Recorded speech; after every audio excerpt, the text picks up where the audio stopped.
go. Thank you. In the wake of Brexit, it would appear there is a growing trend for people buying British produce and supporting their local economy. We decided to go out and speak to some local producers here in Cornwall to find out the reasons why.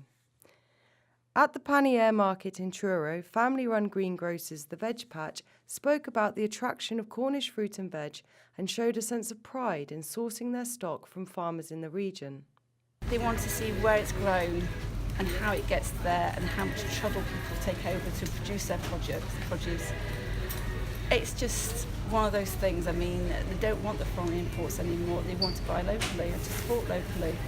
And yes, you get your supermarkets coming in and try to do better deals for you. And with a certain sort of person who will source locally on a Saturday with the family, they bring it as a family day out, come into Truro or come wherever they live, and they will support the local person.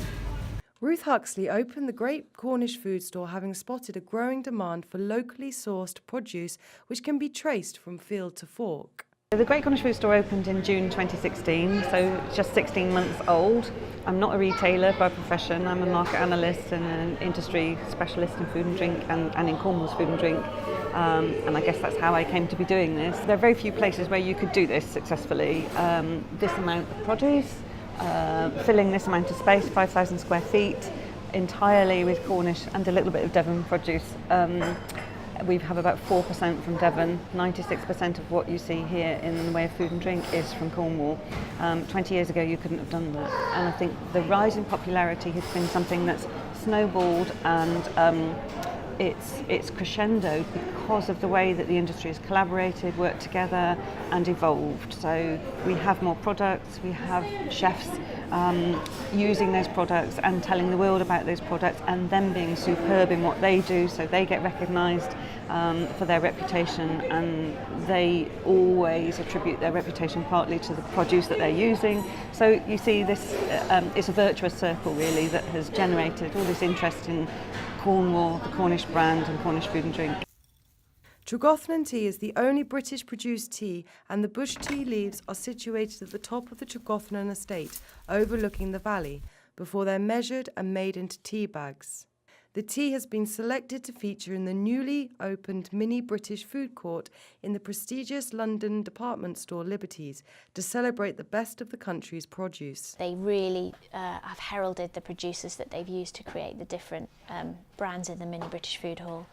So it's very much a sort of celebration of artisan British producers. There's definitely a trend for provenance. That's very true. It's been building for about the last 2 or 3 years. I think people are so interested in where their food comes from. We're now finding lots of people contacting us saying, I only want to eat British produce, can you help me? What do you suggest? People are much less concerned with how much they're spending on products and more about finding a product that they can trace all the way back to the grower.